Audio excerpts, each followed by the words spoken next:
Hey friends, are you a lover of travel like I am?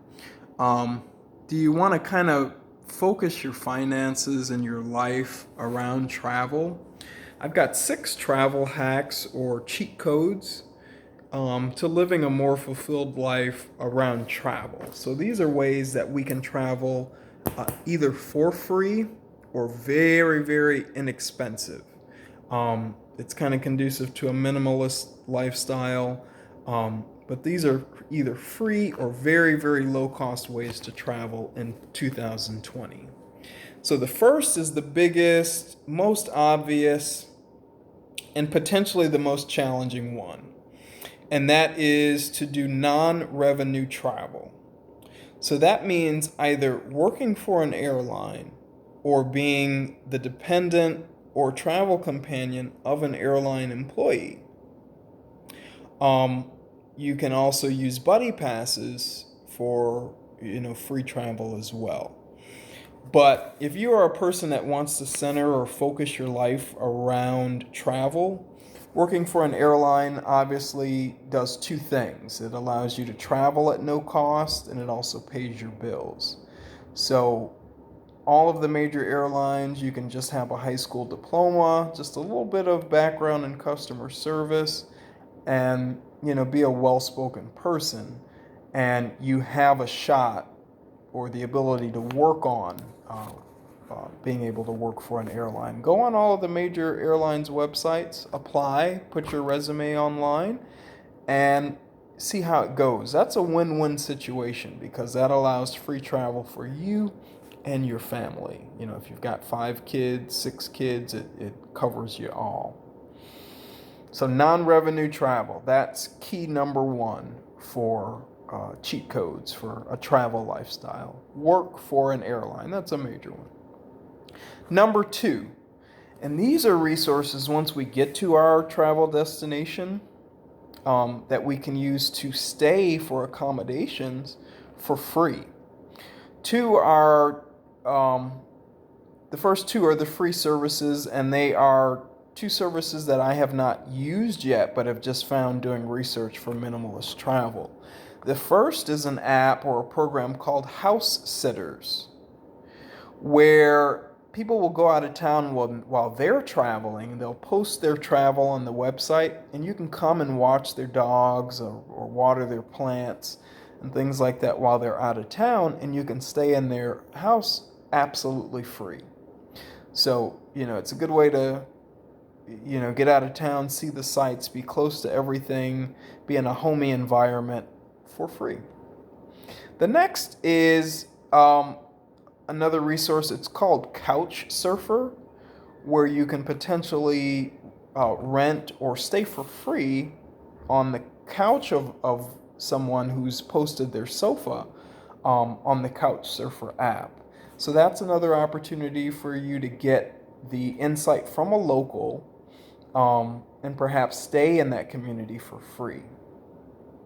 A couple of other resources are Craigslist. They have a vacation rentals section, and if you've got a large family, that's a good resource to find homes or large properties at really reasonable prices. And you can find nowadays in 2020, you can find last minute deals on Craigslist. It's harder to find them in other places. But yeah, always be searching, shopping last minute deals, discounted, vacation packages and things like that. So Craigslist is a good avenue.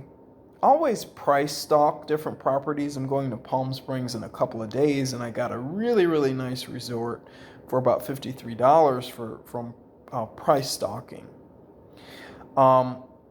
Another thing to think about is either staying with or meeting a friend, meeting someone from that city, either through Facebook or different means through word of mouth. Or you may pay for a room this time, but the goal of your trip is to kind of get ensconced with the locals, meet someone that you can stay in contact with, and perhaps visit in the future. So we've got a few resources for actually staying in our destination for free. We've gotten there free on our non-rev travel. We're going to work on being an airline employee. And then when we get there, we have a variety of options too: the house sitters, couch surfer, etc.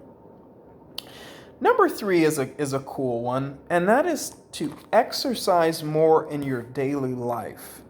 And how that's helpful is it will allow you to complete short commutes within 2 or 3 miles on foot. And that saves a lot of money coming out of the airport in terms of Uber. While you're local in your home city, you can do some trip planning while you're on your walks. Try to walk for about an hour at a time, and see if you can build up the stamina to keep that up. That will allow you to explore the city that you're going to visit on foot.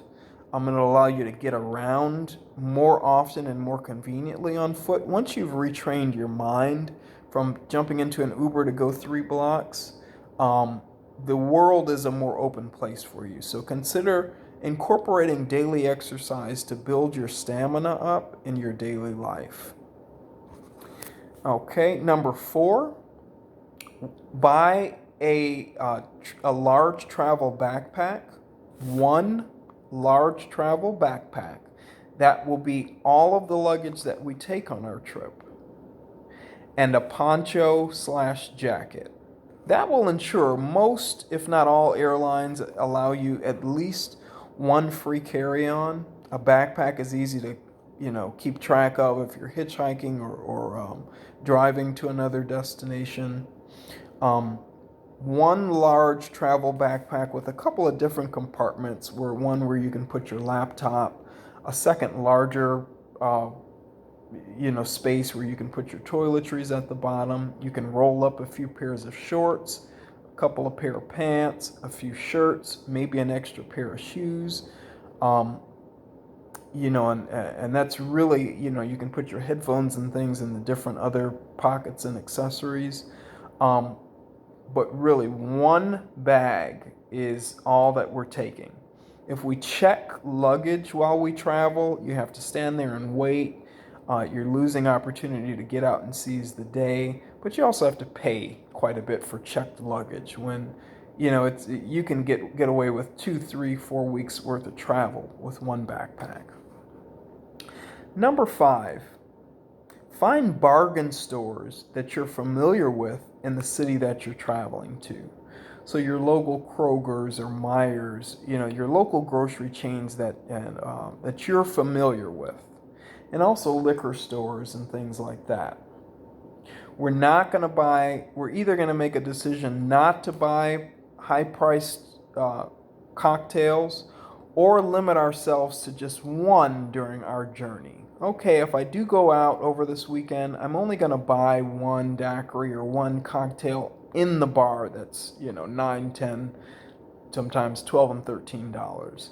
The other spirits that I enjoy will be either free, maybe gifted from another person, or I'm going to get it at the liquor store, the local place where I can get it much, much cheaper than buying it out. Stock yourself. If you happen to get a room or stay at a place that has a kitchen or refrigerator and like a cooktop, use those facilities on your first day of travel. Run to the grocery store and get a couple of things for your stay. It will save you an incredible amount of money. You'll be able to fight your urges to go out and spend frivolously. So find those bargain stores that you're familiar with, the Family Dollars and things like that. Number 6, and last but not least, is take advantage of free self-guided walking tours. There are a few apps that you can download either in the Apple Store or in the Google Play Store for self-guided walking tours in the city of your choice. So you can go, and don't take my advice, because in a lot of places, drinking in public is illegal. But what you can do is go to the local liquor or grocery store and get a drink, get a fountain cup and fountain drink and enjoy it in your hotel room. Do a little bit of browsing around the city and just enjoy yourself. Do a self-guided tour. Get to know the history of the area that you're in. Get to know, where the area is going. You can find a wealth of resources just through your earphones about the city, and you don't have to ask people or pay for expensive tours. So I definitely recommend a self-guided walking tour. Let me know if you guys have any hacks of your own or cheat codes that you use for free travel. But I think those 6 steps can cover just about all aspects of travel. What have I left out? As always, like, comment, and subscribe for more content like this. Thanks, guys, and I'll catch you in the next one. Cheers.